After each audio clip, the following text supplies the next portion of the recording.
Good day, fellow modelers. Mr. Handy back with another handy review for you. Today we're going to take a peek at high plane models Lockheed U-2R / TR-1A. As far as I understand, this kit it's hard to find. I think it's out of print. I don't think they make it anymore. There are some of them around. If you do some searching, you can find it.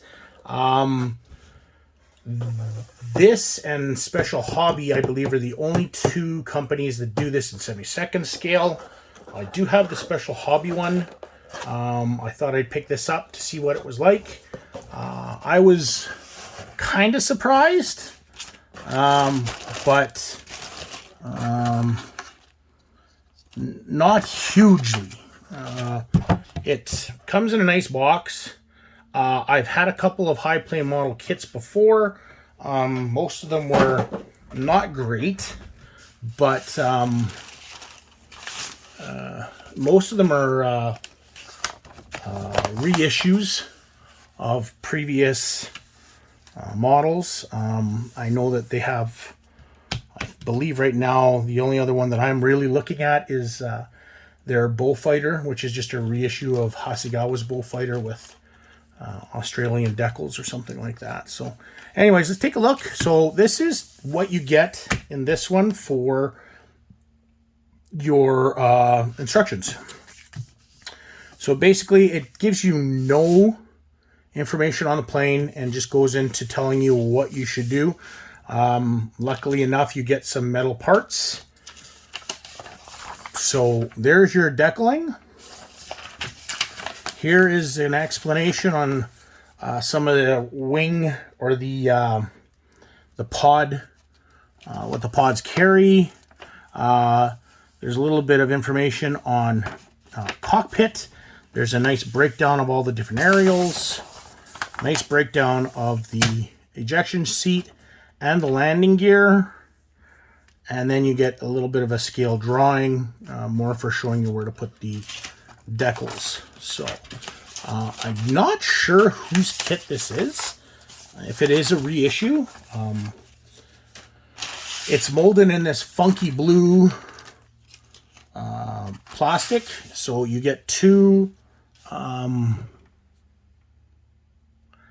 nice vacuum formed canopies. You get the metal bits, which consist of your main landing gear.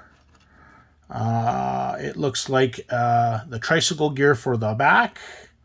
There's your control yoke, and then you have the two stabilizing landing gear pieces for when it takes off or when it's on the ground. So all done in white metal. Not too sure why. Unfortunately, I'm not too sure about the landing gear on these. The plastic, I think, probably would have been a little bit more stable, but especially on the wingtips. But we'll see.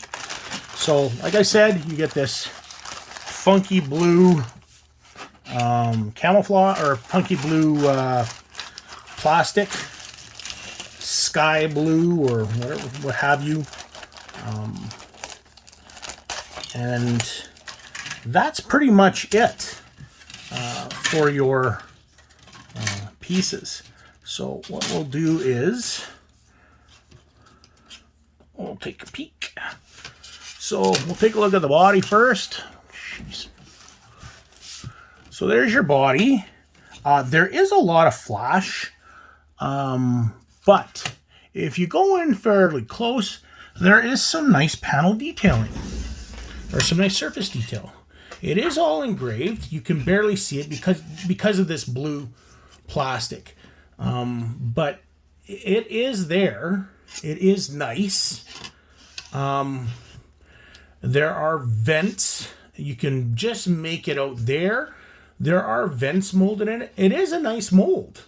The surface detail is very nice. The only downside is the flash. Like, there's some nasty flash on this.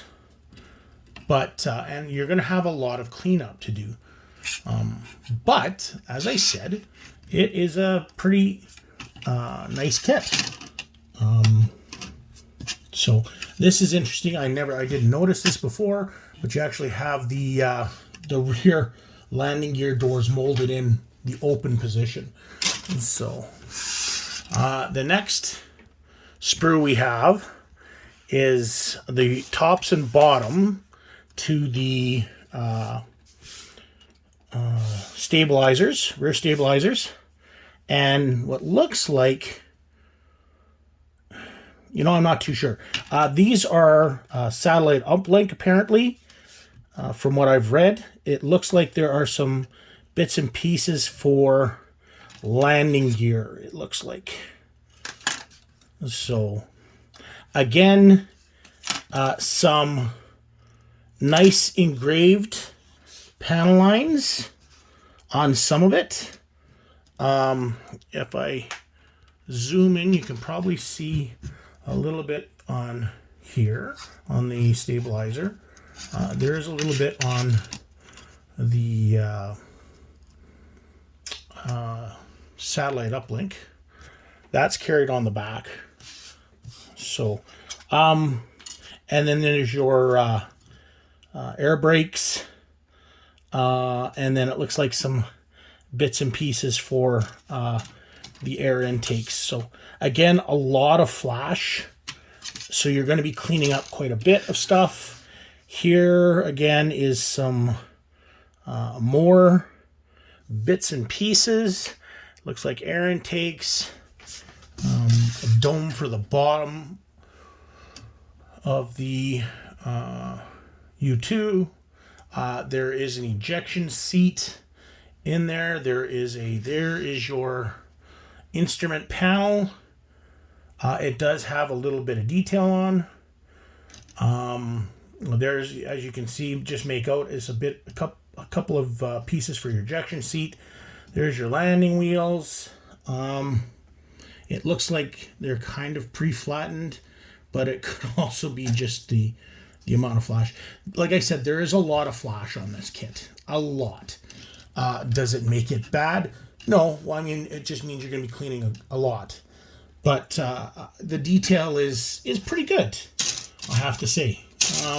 And then we'll just get to one of the wing portions. There are two, of course, the upper and bottom. So there's your one wing sprue. Here's your other wing sprue. As you can see, there is some nice detail. They give you the pods, of course, and you can see some of the detail there. And then, of course, here's your main wing with the detail. So, as I said, it is it's a nice kit. It wasn't cheap, unfortunately. If you can get it for $20, I would definitely, if you're interested in the U-2 and its versions, if you can get it for $20, it's definitely something to jump at. This one was on sale through a website called LF, I believe. I got some of their masks, painting masks, and they had these, and I thought, you know what, I can always use another U-2. And unfortunately, I paid 20 euros for it, so not a great deal at 20 euros, but if you can get it for $20, for sure. And then, of course, here's your decals. So you have the Taiwan national insignia, and then you have your the Joker, and then the units out of wherever they are. I mean, I'm not a huge U-2 buff, so but I really wanted to get the one with the dragon on the tail, but can't seem to find those decals anywhere. So, but there you go. As I said, high plane models. Like I said, if you can get it for $20, it's definitely worth it. Especially seeing as right now, that would be the only one you can get. If the special hobby one was around, and I was lucky enough to get one, but I got mine for $60, $70 in an auction. And special hobby doesn't do that anymore. That kit is out of print or out of whatever, not in production anymore. And then, yeah, this is the only other one I was able to find for a half decent price. So, like I said, if you can find it for a cheap price, definitely go for it. If you are okay with paying 20 euros, definitely take a look at LF. They have some there. They were on sale. I think they're regularly 40 euros. So, but it's not bad for what it is. You can definitely do some work on the cockpit if you wish. But it's still, once it's done, I think it'll look pretty good. So, interesting kit altogether. But other than that, that's it. That's all you got. Light blue, and that's it. Anyway, that's the end of that one. Thanks a lot for watching. Hope you enjoyed this episode. Please like and subscribe, and help us spread around so that we can get to other modelers and the more out into the community as well. And happy modeling. Take care, and we'll see you in the next episode.